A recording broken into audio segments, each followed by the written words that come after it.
Hey guys, how's it going? And welcome to the Rebel Pastor YouTube channel. My name is Pastor Sky. Hope you guys have enjoyed your week thus far. Yes, we are on episode 2. Yes, episode 2. I'm super happy and excited. Hope you guys really enjoyed the first one also. We went over kind of what is the purpose of this channel. We want to go into fearless exploration of our faith. You know, there's going to be some subjects and things that we're not sure of, but we need to be fearless in attacking it and having that conviction of knowing this is why we believe.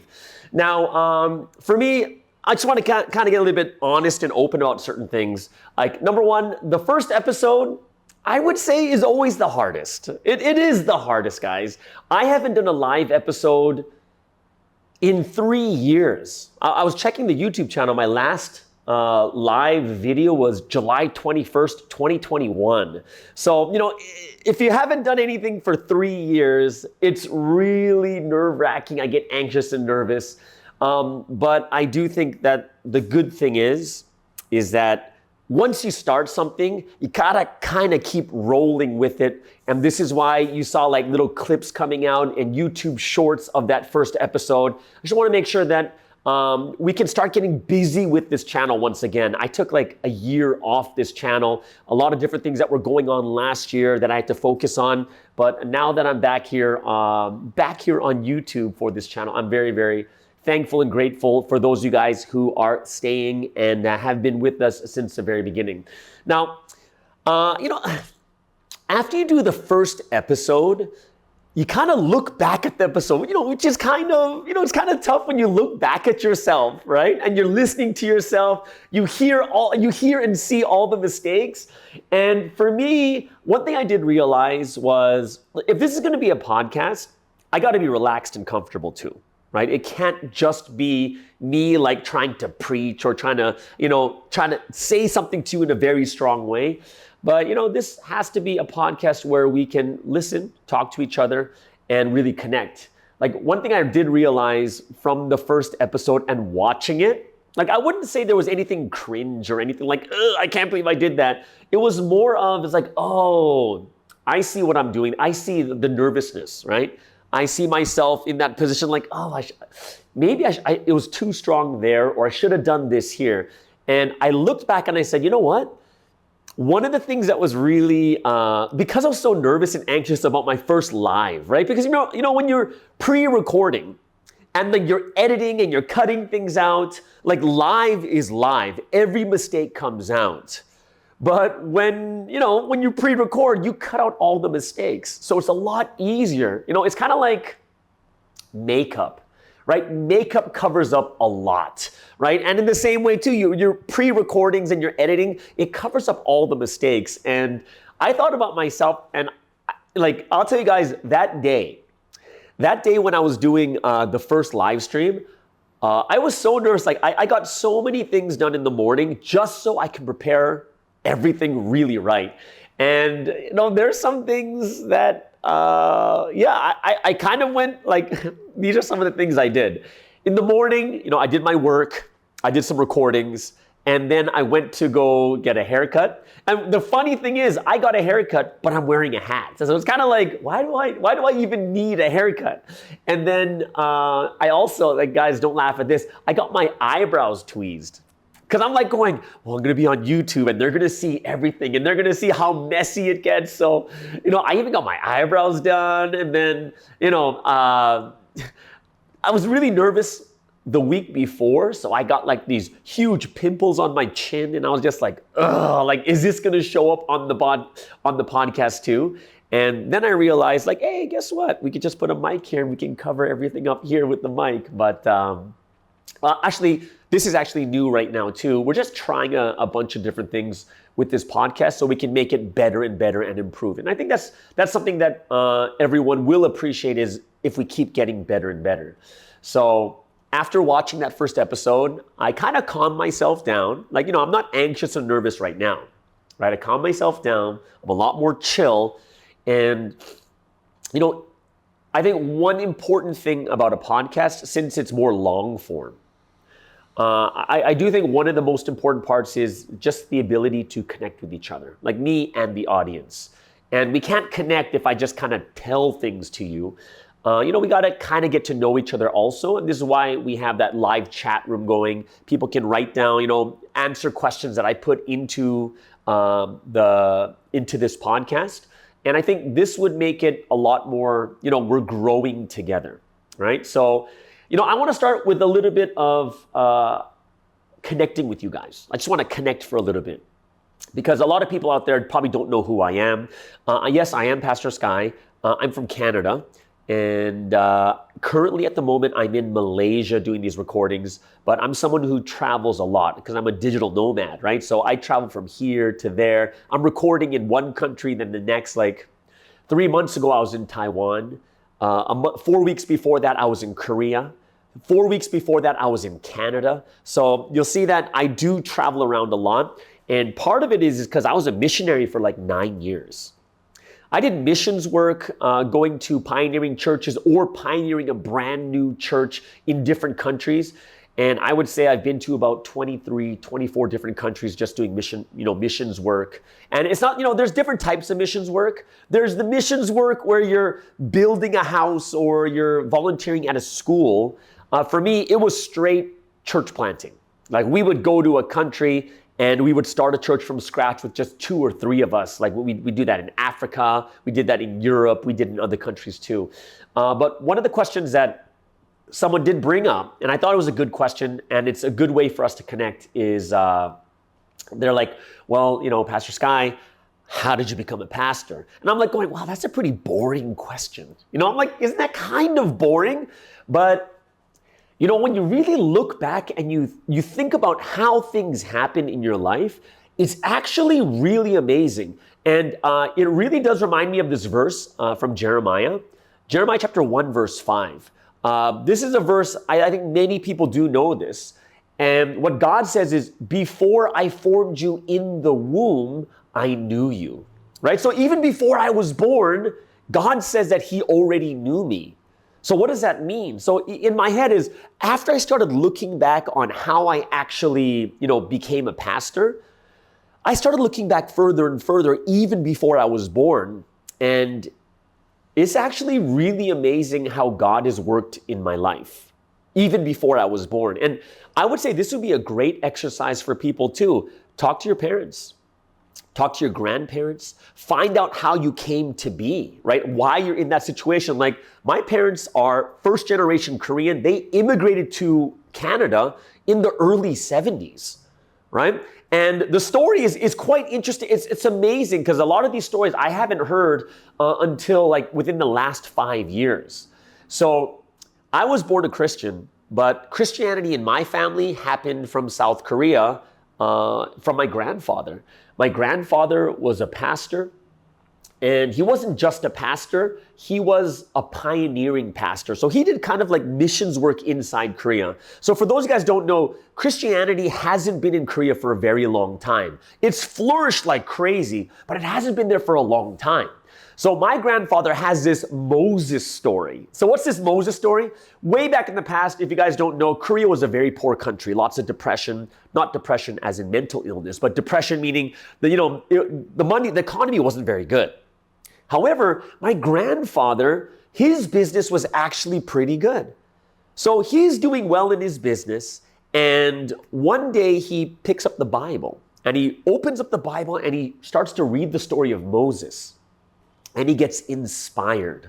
So what he's inspired by is Moses, right? He goes back to save his people, right? So he went to Midian for 40 years, and then he came back to save his own people from Egypt. And the inspiration he got is, hey, you know what? I got to go back to my hometown, in my home right now, and I have to save them. So he gets this inspiration, and he begins to just evangelize people. He begins to just bring Christianity to his village. And as he basically evangelizes his entire village, he sets up a church.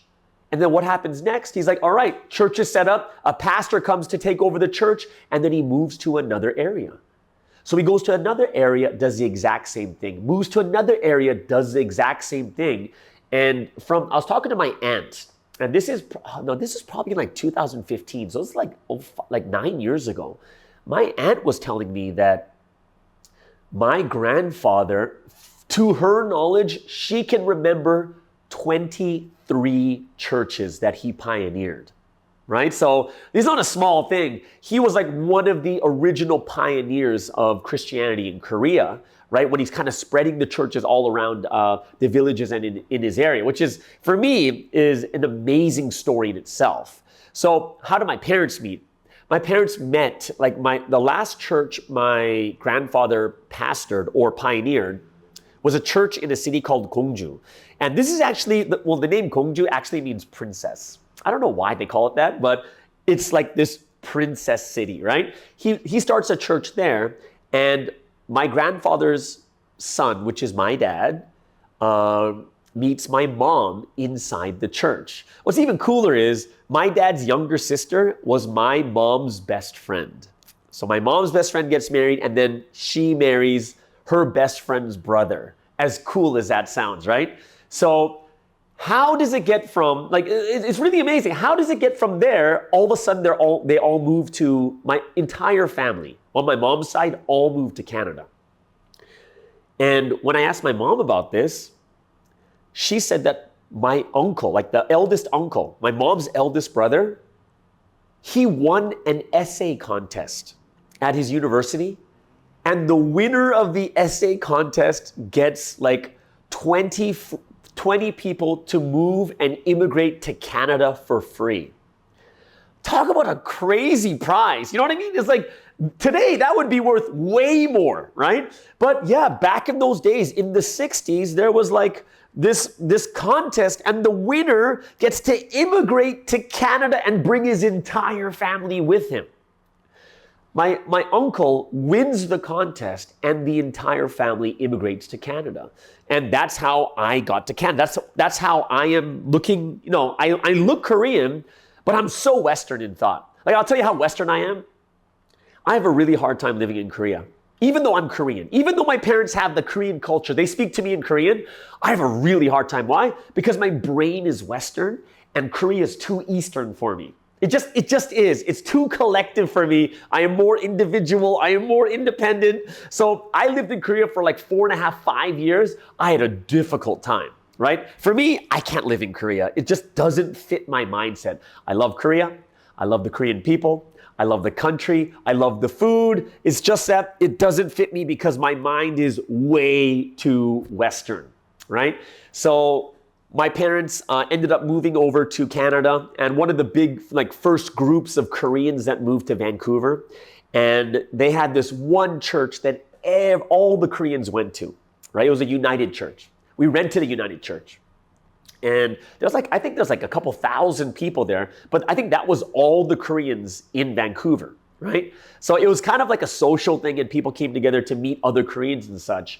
And it was like a 45-minute drive to church every Sunday. But for me, growing up, I loved it. For me, church was awesome. And if I'm going to be super honest, church was more awesome because my friends were there. Just playing, meeting your friends every week. It was so fun. And I'm going to tell you guys this. When it comes to when you have young children in church, a lot of times we emphasize faith, and we put so much faith into these kids. I would say one of the things that kept me in church and made me really feel like I wanted to be, even later in life, wanted to have better faith is because I've only had good memories of church. When I was young, it was awesome. And I think that's one of the goals you should have for Sunday school. Of course, you're teaching the stories, knowing the flood, the animals, and the rainbow, and this type of thing like that. But I do think the kids got to leave the church feeling, wow, I really, really like church. Because it stays with them. It really does. So I was so into church. I was so into church that by the time I was 14, my dream was to become a pastor at 14, right? I got baptized at 10. I was crying I give my life to you, Jesus, right? I did all these things. And then at 14, I'm like, it's time. I'm going to be a pastor. And at that time, I was praying a lot, reading the Bible every day, getting discipleship training. And it was awesome. 1 year later, I stopped going to church. Like I stopped going. I didn't want to go to church anymore, right? I was way more into popularity. You know, at that time, I'm in high school. I want to be popular. I want to be good at things. And I kind of backslid and I put my faith on the back burner and I stopped going to church altogether. So it was a really big turnaround from 14, wanting to be a pastor. That was my dream. I prayed for it. And then at 15, I stopped going to church. One thing that I found very powerful is I stopped going to church for about 4 years. And I found out later that my mom and the pastor of the church would pray for me every day.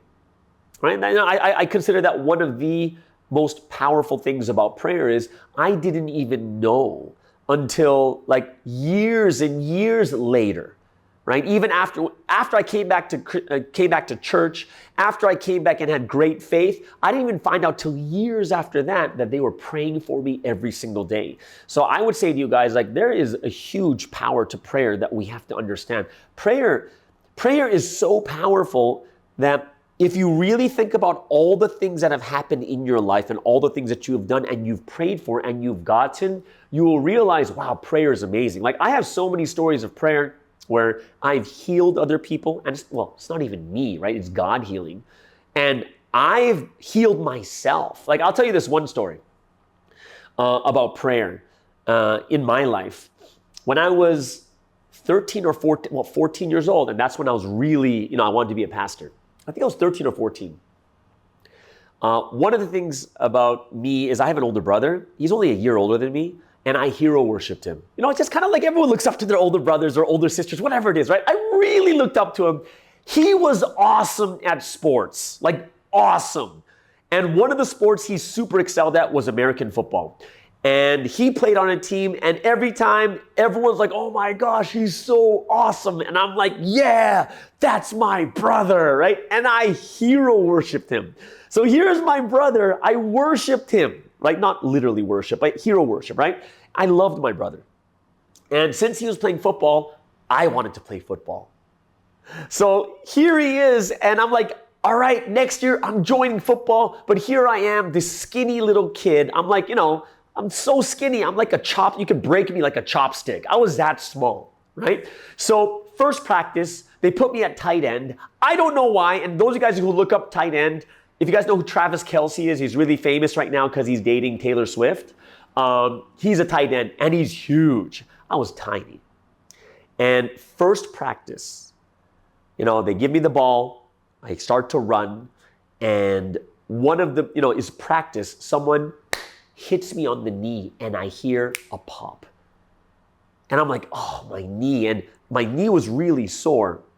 And for the rest of practice, it was my right knee. And I had such a hard time turning left because that means I have to plant my right foot and push off to go to the left. I couldn't turn left. The rest of the practice, I only turned right because my knee hurt that bad. I go home. And my knee is just swelling up. It's starting to hurt. The next day, my parents take me to the hospital because it was that painful. And my knee was swelling up. And they take me to the doctor. The doctor takes a look at my knee and he's like, dude, he didn't say dude, but he's like, you need a specialist. So I was like, what? He's like, yeah, this is bad. I'm like, what? And you know what the first words that came out of my mouth? Does that mean I can't play football anymore? And he's like, yeah, you're not going to be playing football. So I was like sitting there like going, what? I was devastated because this is the first practice. I want to play with my brother. And here I get injured. Next day, they take me to the specialist. Not the next day. That night, I was devastated. That night, right before going to bed, I didn't know what to do. So I started praying. And I didn't just pray.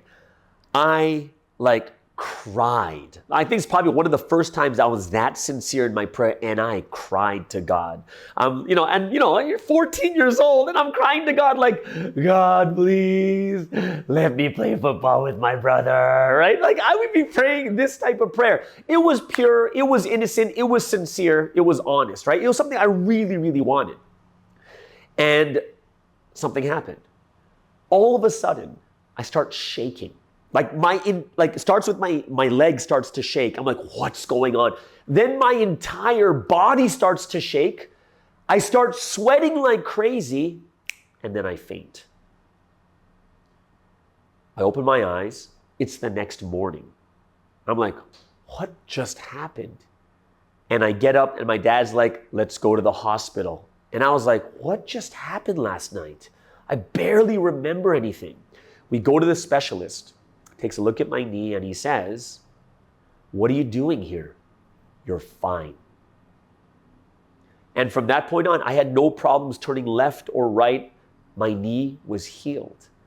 And this is one of the first times, 14 years old, when I really felt the power of prayer. I just prayed for myself. And I would say for you guys, one of the things I really realized about prayer is a lot of times people are thinking to themselves that it really matters about the topic, right? Oh, you can't just ask God for this. Oh, you can't be unrealistic. And my honest realization from this experience is, you got to think about, what was I praying for? I just wanted to play with my brother. I'm not doing this for the glory of God. I'm doing it because I want to play football with my brother. But it was honest and it was sincere. And I would say that one of the biggest things that we cannot forget when it comes to your life of prayer is it's not about, oh, well, will God really listen to this type of prayer? And my advice to everyone else is, you pray the prayer. Be honest with God, right? Be really honest with God.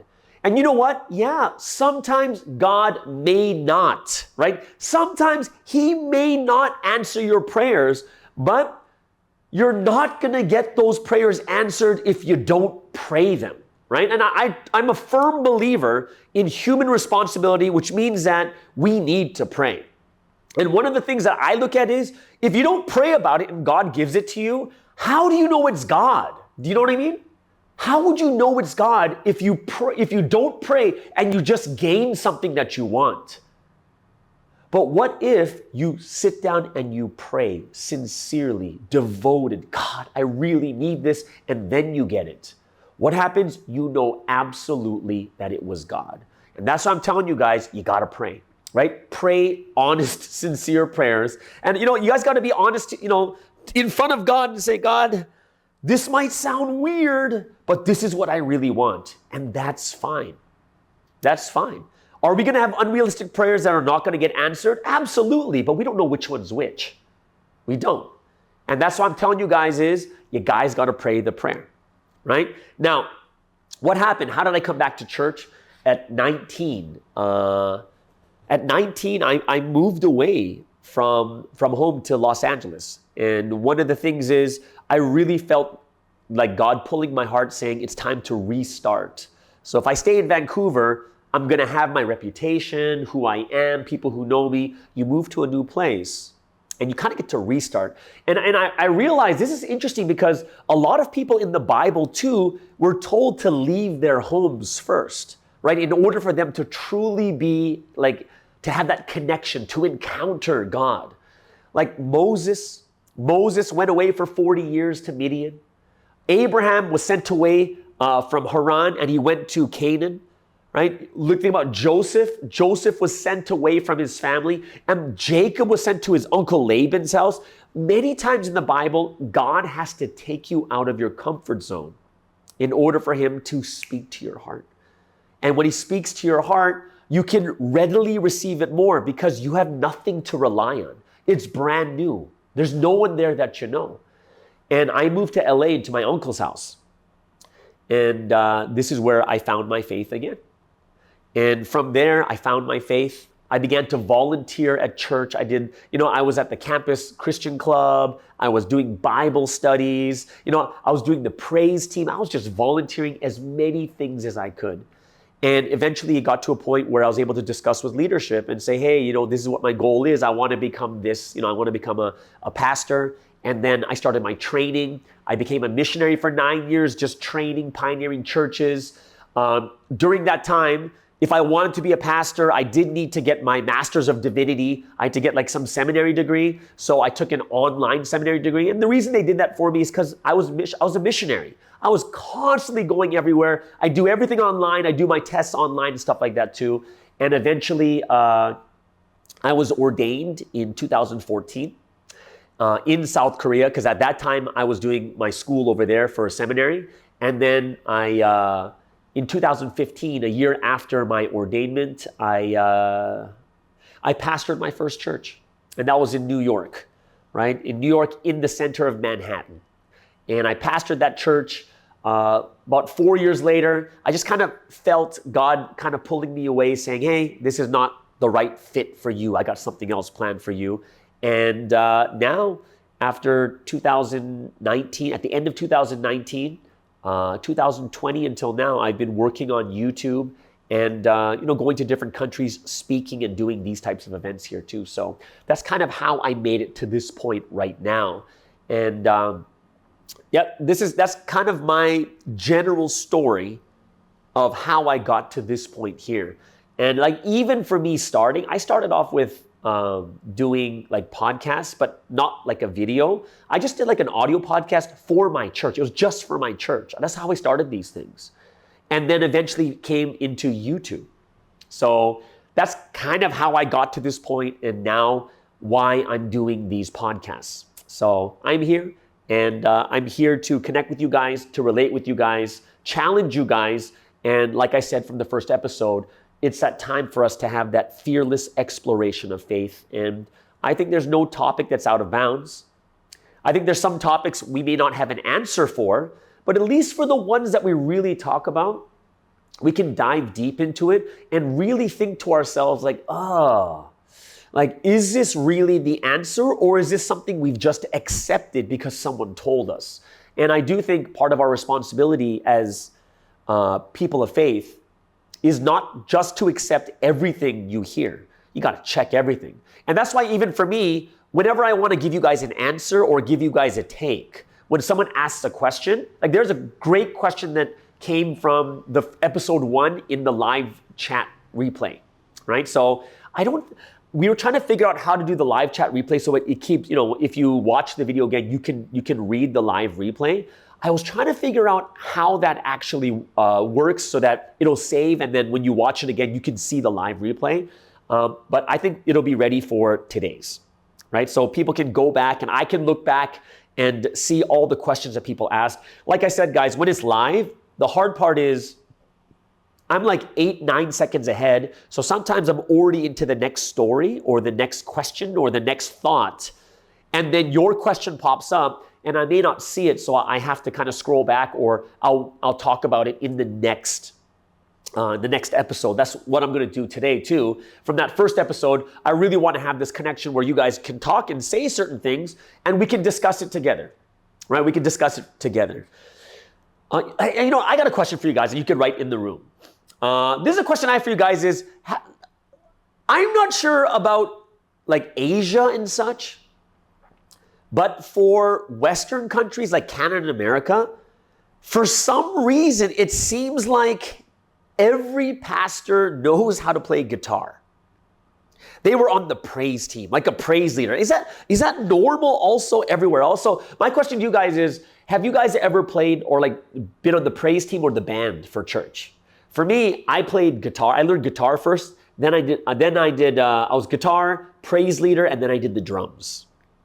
Right? So I've done those 3 for praise leading. And then after that, I kind of went into leadership and stuff like that too. But is everyone like that at church also? Like, what instruments do you guys play?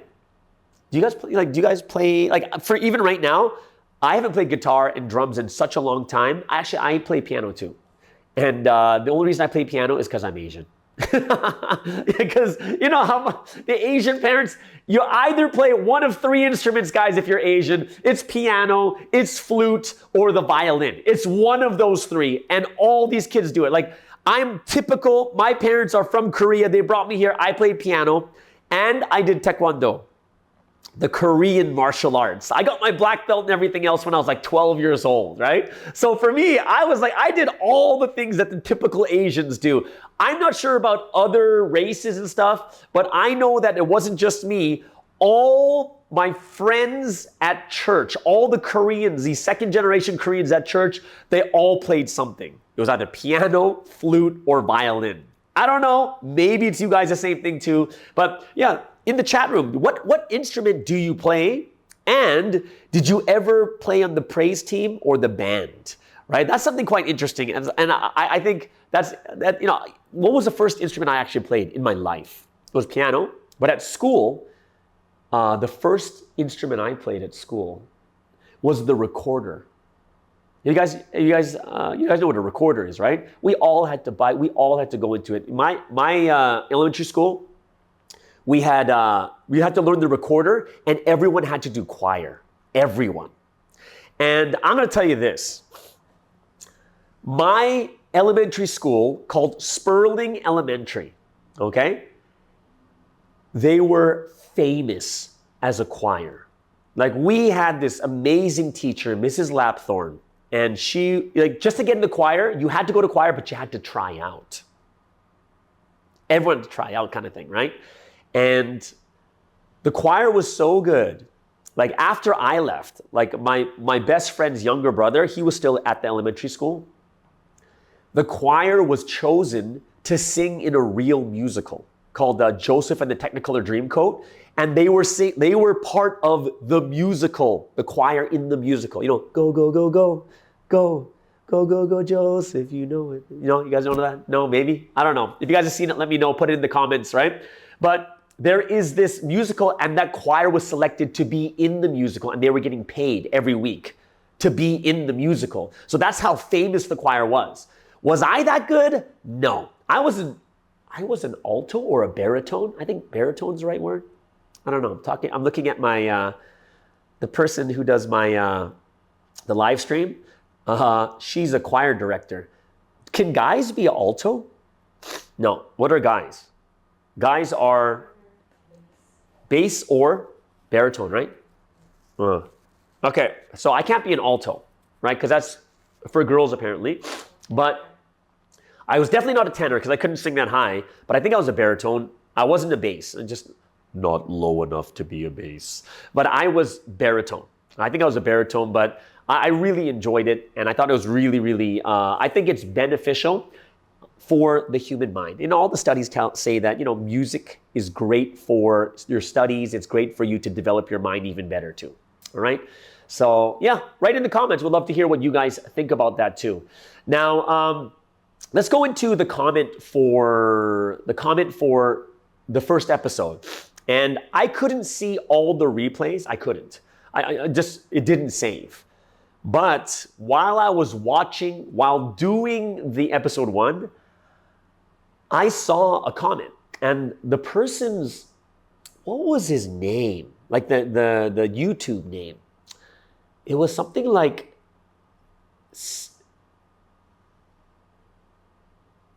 all right, she's looking it up right now. What was the name? Yeah, it was a very interesting question. The question was, I was talking about how the spirit lives forever and the body dies. The body's just temporary. And he made a comment. I don't know if it's he or she, but the comment was, they believed that Adam and Eve were originally made to live forever, right? But only because they committed the fall. After they committed the fall, this is why humans became mortal. What was it? What's the name? Saved and Rejoicing. So Saved and Rejoicing, thank you so much for that comment. I know it's not actually a question, but it's an interesting topic. The interesting topic is, were human beings made to live forever, but because of the fall, all of a sudden they are no longer living forever and they're mortal, right? Because one of the verses I did bring up from last week, it was Ecclesiastes chapter 12, verse 7. Last week, the verse says that the body dies and the spirit goes back to God who gave it, right? And the response to that comment was, to what I said was, oh, I think Adam and Eve human beings were made by God to live forever, but because of the fall, this is why we became mortal and God had to change it, right? So, when I look at that comment, I'm like, oh, that's an interesting thing to think about, right? And this is the assumption. The assumption is that God originally created the earth and created the bodies and everything physical to be forever. Nothing was supposed to die, like nothing, okay? So there's a couple things that we do have to think about, okay? There's a couple things we do have to think about. If human beings were made to live forever and ever and ever, there are going to be some issues and problems that we have, right? So when we look at all of creation, right, and human beings, that means that from the time of Adam, which was roughly 6,000 years ago, it means that imagine if no one ever died and everyone lived forever. What would be the problem? Well, of course, we're going to look at a population problem, right?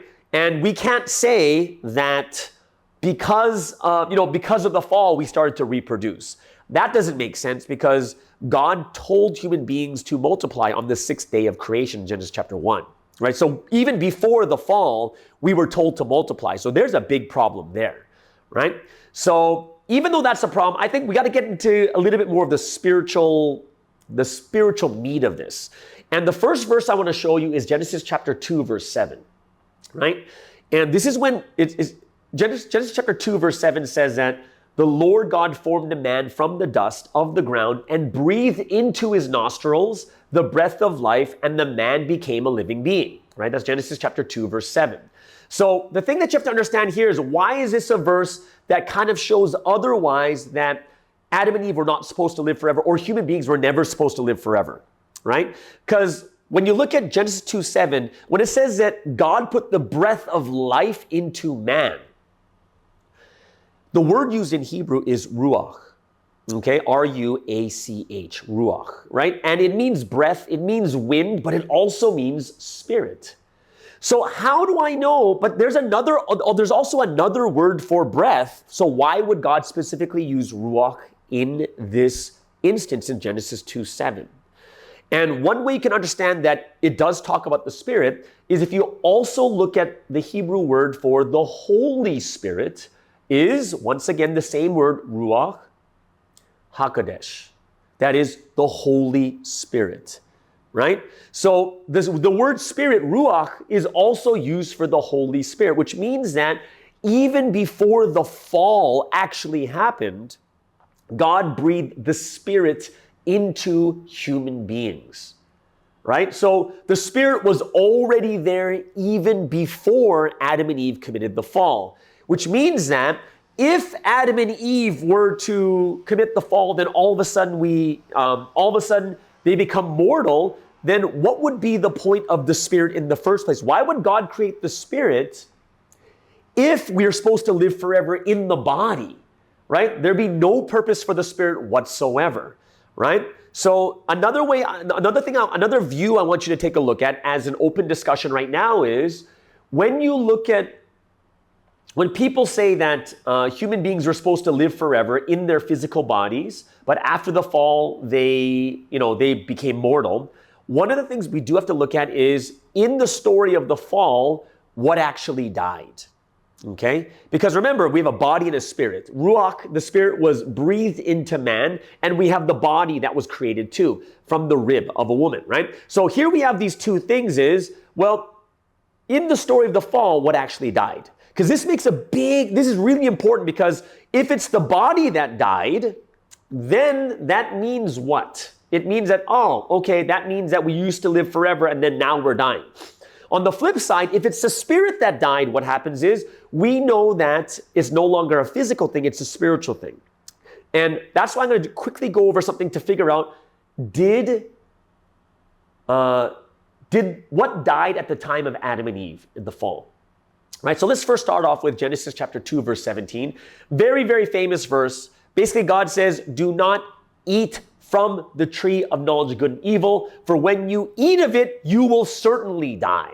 And if you go into like the KJV translation, on the day you eat of it, you will surely die. On the day you eat of it. Okay, so here we have the situation where God says, you eat it, you die. So we see death comes into the picture. Now, Genesis chapter 3, verse 4 is interesting because this is Satan's take on it.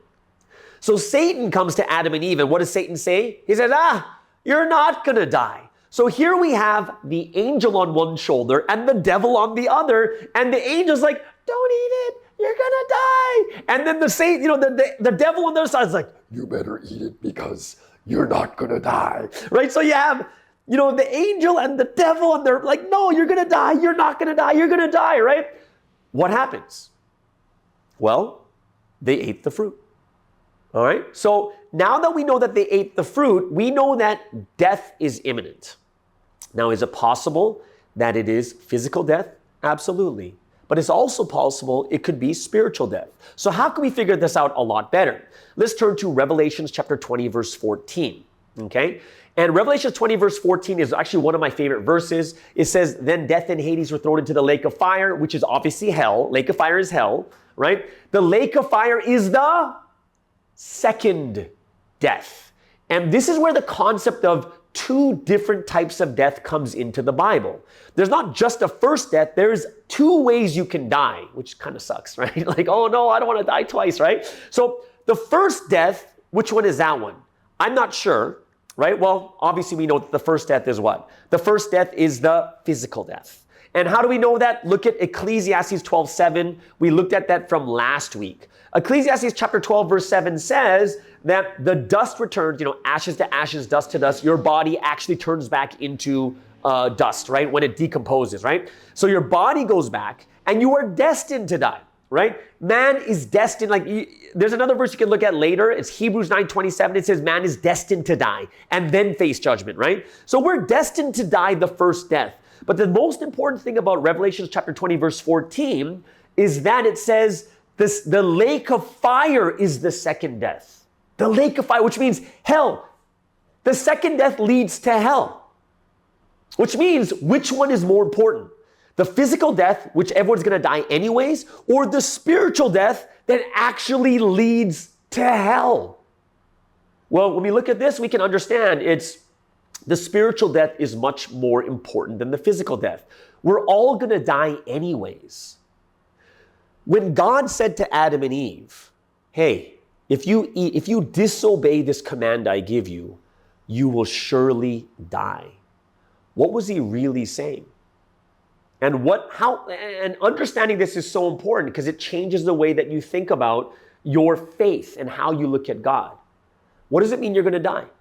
Does it really mean you're going to physically die? Well, they didn't. Well, Adam lived to 900 something years old. But did they physically die? And the answer is eventually. But is that important? Is that physical death the most important thing? And the answer is I'd say no, because the second death leads you to hell.